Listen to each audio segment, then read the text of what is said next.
Salut à tous les amis, j'espère que vous allez bien. Aujourd'hui on se retrouve pour un nouvel après-film. On a été voir le film Les Légendaires, qu'on attendait beaucoup en tant que fan de la série. On était entouré d'enfants, on en parle tout de suite. 5 valeureux héros, les légendaires, s'unir pour empêcher Darkel de conquérir le monde. Aujourd'hui je suis avec Héloïse pour ta première à mes côtés dans l'après-film, pour une saga comme j'ai dit qu'on apprécie tous les deux, un film qu'on attendait, qu'on a vu en avant-première, donc le film sortira en janvier. Pour ceux qui connaissent pas, parce que mine de rien ça date quand même de 2004, on est vieux. C'est donc adapté de la BD de Patrick Sobral, qu'on embrasse. Héloïse, qu'est-ce que tu en attendais de ce film ? Alors déjà, je crois que c'est toi qui m'as parlé de ce film. Je n'avais aucune idée qu'ils allaient faire un film parce qu'ils ont fait un dessin animé déjà. Les Légendaires, j'adore. Je suis pas très bande dessinée, il y a peu de bandes dessinées que j'ai lues de A à Z. Les Légendaires, je les ai lues au moins 4 fois, je pense, toute la saga, y compris les dérivés. Et donc forcément, j'avais beaucoup d'attentes. La bande-annonce, ça a un peu réduit mes attentes, quoi, disons. Un peu pété l'envie. C'est ça. Mais bon, c'est logique, c'est pour les enfants.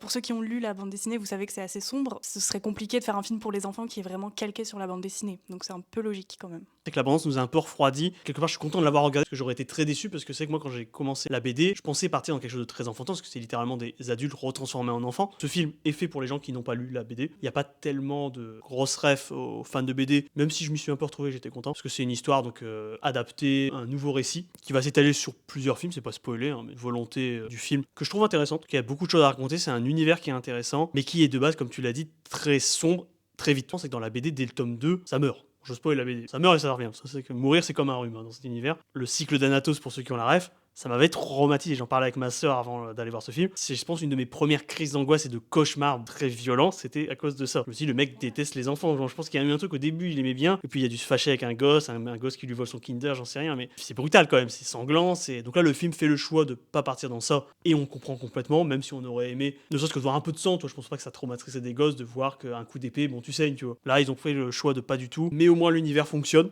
Et c'est peut-être de ça qu'on peut parler. Après, il y aura certainement des défauts qu'on a vus aussi en tant que forcément fan. C'est vrai que le film peut-être pas vraiment pour nous. Il fait pas grand chose pour venir nous chercher en tant que fan, je trouve. C'est vrai que dans la salle, il y avait que des parents et j'ai pas vu une seule autre personne que notre petit groupe de notre âge. Moi, j'ai bien aimé la musique. Dès le début, c'était très prenant, très beau, plein d'émotions. Et en même temps, c'est exactement le genre de musique qu'on s'imagine quand on lit la BD, je trouve. J'ai aussi trouvé les décors, les textures, tout ça super bien fait, les lumières, pour le coup très très fidèle. On avait envie d'être au pays des elfes, quoi. C'était un éternel coucher de soleil. Défaut principal selon moi, c'est les personnages. Après, c'est dur sur un film qui est assez court pour une fois. Par la force des choses, mais c'est sans spoil. On n'a pas beaucoup le temps, je trouve, de s'attacher aux personnages et de voir toutes leurs facettes, alors que dans la bande dessinée, forcément, il y a, je crois, 24 tomes. La plus grosse déception, moi, je trouve que c'est Griff, qui est souvent l'un des personnages préférés des fans. Là, je le trouve assez en retrait, en fait. Et Jadina aussi, mais ça, c'est par rapport à son arc dans le film. C'est marrant que tu parles des déceptions sur les personnages. Un peu dommage, parce que c'est quand même le cœur du film. Mais moi, t'en as dit deux, et moi, ma grosse déception, c'est un autre. C'est Danaël. Donc ça fait quand même beaucoup de déceptions, visiblement, parce que moi, Danaël, dans le souvenir que j'en avais, il était en place, le mec. Dans mon souvenir, en fait, contrairement à ce film-là, il n'est pas contextualisé, Danaël, dans le premier tome. Après, peut-être que je compare trop avec la BD, mais forcément, j'y vais avec ces armes-là, avec ces éléments-là. Là, c'est vrai qu'au début, on le voit galérer, tout le film, il galère. C'est pas vraiment le chef. Même Jadina qui dit être la chef, j'ai pas le souvenir que dans les BD, elle le devient, mais dans mes souvenirs, c'est quand même Danaël. Et du coup, son placement, il est bizarre. En plus, moi, ce qui me faisait un peu peur, on va en parler rapidement, c'était dans sa VF, qui est un star talent, qui est... Je veux bien qu'on me le souffle. Qui est Romain Dodwick, qu'on embrasse. J'avais un peu peur, parce que je me dis, putain, du star talent, ça fait toujours un peu chier, mais en même temps, c'est que si demain on m'appelle pour faire Danaël ou pour faire un héros de mon enfance, je vais dire oui. Franchement, c'était pas si terrible, même si je trouve qu'il y a certaines envolées, certaines où la voix, elle tient pas trop. C'est vrai que les voix m'ont pas choqué. C'est intéressant d'entendre des voix de personnages qu'on a toujours lus. Là, ils ont leur voix. C'est vrai que Radia, forcément, il a un cheveu sur la langue, isozote. C'est rigolo, mais du coup, là, c'est bien fait. C'est que ça m'est même revenu. Je sais, oui, forcément, il y a toujours plein de Z quand il parle et tout. Radia, c'est peut-être mon préf, c'est peut-être mon goat.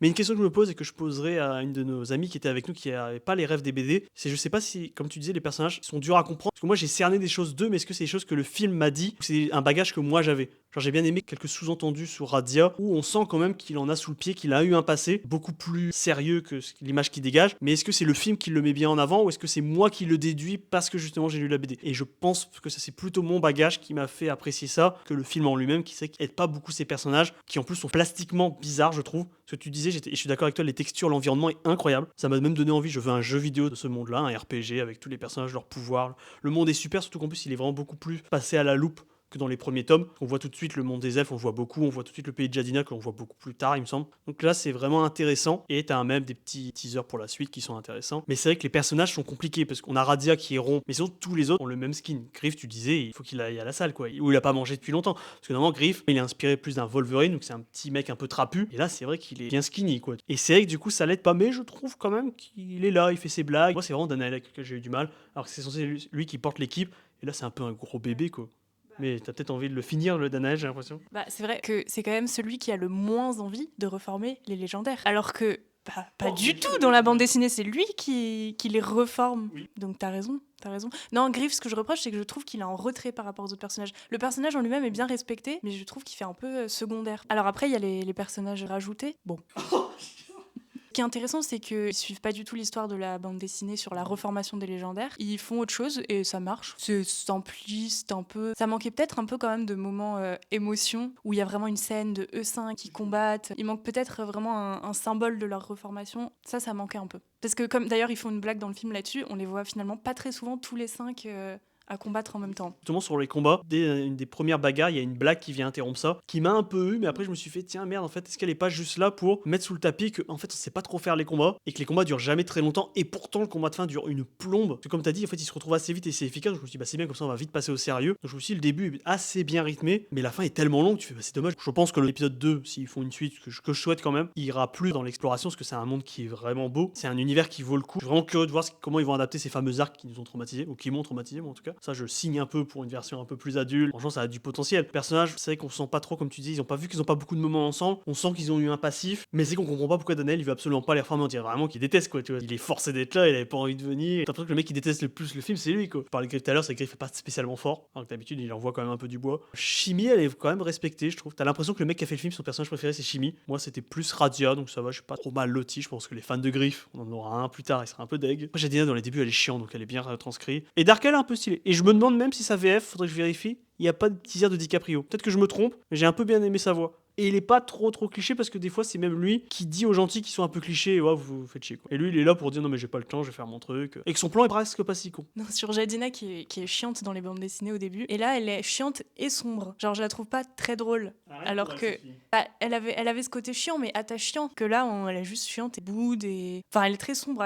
Je pense à des scènes, il y a des clichés quand même. Après c'est un film pour enfants mais il y a une relation amoureuse dans les bandes dessinées et là ils la mettent en place. Mais alors je vais donner des mots clés: blessure mortelle, amour, résurrection. Parce qu'il y a Chimigriff aussi qui est pas du tout mis en avant. Chimigriff dans les BD c'est un couple et là c'est vrai que si t'as pas la ref, on te dit juste ils sont cringe quoi. Je sais pas ce que toi t'en as pensé de ce couple. Alors oui, après d'un autre côté je trouvais ça tellement forcé dans la bande dessinée, les 3 couples, Radia, Ténébris. Ténébris c'est le... Attention hein. Non, alors c'est iconique, hein. Mais en fait je trouve que du coup... Non mais c'est vrai. Et Danael, Jadina ça marche bien et je trouve que Griff et Chimie, j'adore leur duo. Mais est-ce qu'il y a besoin de les mettre en couple? C'est juste de meilleurs amis, genre qui se taquinent et tout. J'attends de voir ce qu'ils vont en faire après. Tu sens quand même que le mec qui a fait le film, il a lu au moins les BD, ça fait plaisir. J'aurais aimé qu'on rajoute quand même encore plus, un peu comme l'a fait dans une autre façon de live action de One Piece, où vu que tu retravailles la recette, tu prends des éléments qui arrivent plus tard et tu les mets directement, genre des personnages, des citoyens, des villes, des trucs comme ça. Parce qu'il y en a quelques-uns, mais je remets en voir d'autres. Tu vois. Là, ça reste quand même assez restreint pour un univers qui est quand même très large. Donc on va passer aux notes, je pense. Notre Letterboxd, hein, me suivre, parce que tu n'as pas encore Letterboxd. Moi, je vais mettre quand même pour encourager ce beau projet, un univers que j'aime bien, qui m'a quand même touché, qui m'a quand même... Parce que ça aurait pu me décevoir, parce que j'avais quelques attentes, j'avais mon bagage. Je mettrais un 2,5, que j'étais clairement pas la cible. N'aie pas honte d'avoir aimé, attention, on n'est pas là pour juger qui que ce soit. Parce que là, je vois que tu es en train de te retenir et de baisser ta note. Et j'ai pas envie que tu fasses ça. Donc donne-nous la note que je lui mettrais sur Letterboxd sur 5. Moi je mettrais 3,5 parce que je m'attendais à mettre 2 et au final c'était bien, j'ai passé un bon moment. J'ai hésité à mettre 3, tu vois, pour le coup. Donc j'aurais mis 2,75 si j'aurais pu pinailler.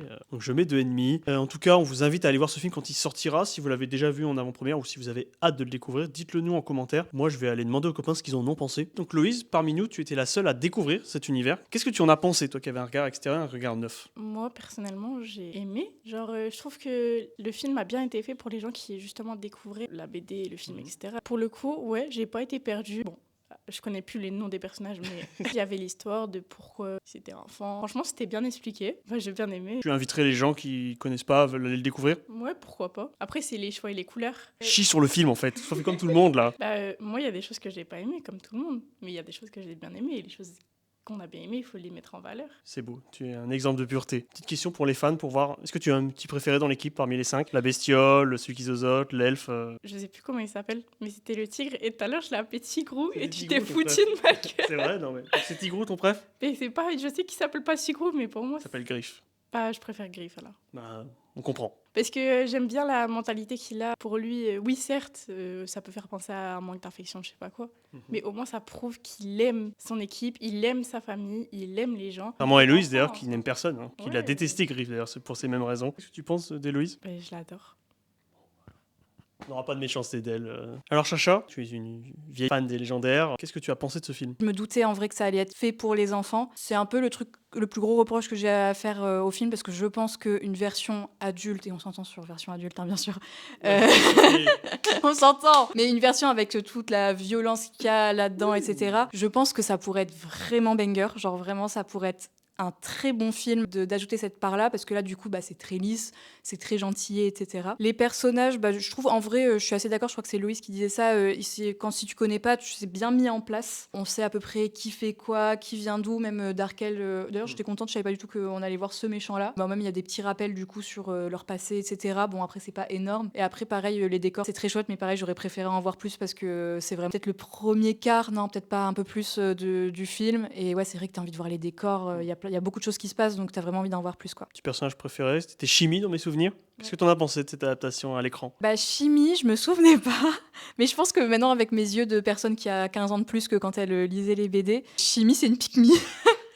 Enfin, en vrai, j'ai pas beaucoup de mémoire, donc j'avais vraiment zappé beaucoup de trucs sur les BD de base. Mais Chimie est une pique-me, genre, elle arrête pas de faire des reproches à Jadina. Go girl, non, je déconne quand même pas, mais genre, bon voilà, c'est un peu ça. Et par contre, Danaël, gros bébé cadom, vraiment égo, très fragile. Il fait juste son caca boudin. Tout le monde le suit pour soulager son égo. Et un autre truc aussi sur Chimie, enfin sur l'arc du coup qu'elle a sans le spoil à la fin. En gros, il y a une grosse bataille, je vais essayer de faire moins de spoil, mais il y a une grosse bataille. Et genre, elle va faire un truc annexe et ça prend une plombe et t'es en mode putain, tes potes ils sont en train de crever et genre balade quoi. Des petites incohérences qui m'ont dérangée, mais je pense que j'étais pas la cible du film, alors que la BD, de ce que je me souviens, voilà, je pense que même encore aujourd'hui, je pense que je prendrais du plaisir à la lire. En vrai, s'il y a une suite, j'irai la voir parce que je pense qu'il y a beaucoup de choses à faire. Et en vrai, s'il y a une version adulte, on se comprend toujours. Netflix, en vrai, ça serait chambé. Un peu manga, plus de violence, etc. Enfin, la vraie DA de la BD, ça serait très cool. Alors Thibaut, avec toi, on est sur un vieux de la vieille, un vieux monsieur, un fan des légendaires, fan de Griff en plus, voilà, on va placer directement le bonhomme. Qu'est-ce que tu as pensé de ce film? Déjà, je vais commencer par le positif. Les OST, très sympathiques. Les décors, très sympathiques aussi. L'histoire se suit bien et c'était agréable à regarder quand même. Voilà, j'en ai fini avec les choses positives. Les personnages, ils ont un style très 3D, récent, etc., qui me touche pas forcément, mais qui, je comprends que ça marche bien parce que c'est moins cher à faire et parce que c'est plus facile. Donc c'est un style un peu miraculous, mais c'est très bien, ça fait le taf. Surtout quand on voit les dessins et les esquisses qui apparaissent dans le générique de fin, ou alors surtout dans le début, enfin c'est une scène d'intro donc ça spoile pas, où ils expliquent le passé des légendaires. C'est magnifique là par contre, vraiment, l'animation est superbe, ça fait vraiment penser aux BD en plus. Si vous voyez comment les BD sont, quand on ouvre juste la première de couverture et qu'il y a la grande image où ils sont à 4, eux à 5, assis comme des beaux gosses, j'avais vraiment l'impression de retrouver ça, c'était super beau. Mais bon, du coup, reste d'être en 3D, pourquoi pas. Pas gros fan 3D. Non, pas trop, enfin ça dépend quand, Sur mais les là visages, non, ouais, là ça marchait pas trop. Ensuite, les personnages d'Anaël, le gros bébé gougou gaga qu'est Danaël pendant tout le film, alors que normalement il est quand même ultra charismatique. C'est le personnage préféré de Patrick Sobral. Moi, j'aime Alain bien. Soral, je pense. Ah, Elle a voulu dire. Alain Soral. Oh, Griff. C'est ce que j'expliquais avec Héloïse en plus juste avant. C'est que normalement, Griff, moi je l'aime bien parce que c'est lui qui a le plus de capital sympathie avec le plus de personnages du groupe. C'est le meilleur pote de Radia, c'est le meilleur pote de Danaël, il est avec Chimie, bon avec Jadina un petit peu moins, mais sinon il est toujours cool avec tout le monde, il dit toujours des trucs qui te font rire mais aussi qui peuvent être profonds. Ça, c'est un peu le Zoro quoi, du groupe. Enfin Zoro dans One Piece, hein, Un peu toi quoi en fait. pas Zoro, ouais un petit peu, c'est pour ça que je l'aime bien. Chimie, Radia, très bien par contre, j'ai bien aimé, ils m'ont fait rire, ils avaient de la personnalité, c'était cool. Et ensuite, là on arrive au point qui m'ont vraiment fait pas aimer le film, c'est que des fois ça trahissait carrément la BD. Donc déjà sur les personnages j'ai déjà évoqué, mais aussi sur l'aventure. Normalement le début de la BD, on va partout, et là il y a zéro aventure, on va juste voir un peu les elfes, les machins, les trucs, et après on est à Orchidia pendant tout. Donc c'est un peu chiantos. Et ensuite, et le dernier truc qui m'a vraiment saoulé, c'est que normalement, dans les BD, et ça je suis content, vous l'avez pas dit, ce sont des enfants, mais ce sont des adultes. Donc ils parlent comme des adultes, ils agissent comme des adultes, Oui. et là ils agissaient et ils parlaient comme des enfants. Donc t'as vraiment l'impression de regarder un truc pour enfants avec des enfants dedans, alors que c'est pas ça la BD. C'est des adultes qui sont dans des corps d'enfants, c'est toute la tragédie du truc. Sauf que là, je ressentais pas du tout ça, comme Danaël, le gros bébé qui agissait comme un enfant de 10 ans. Bah non, c'est pour ça qu'il est pas comme ça dans les BD, parce que c'est un gâté de 30 ans quoi. Oui. Mais c'était quand même sympa, j'ai de la tendresse pour le truc. Merci de nous avoir suivis, Héloïse. J'espère que tu as passé un bon moment. C'était un plaisir. On se retrouve très vite. On a pas mal de films à voir l'année prochaine. Héloïse, à très vite. Et le plus important, Continuez de voir des films.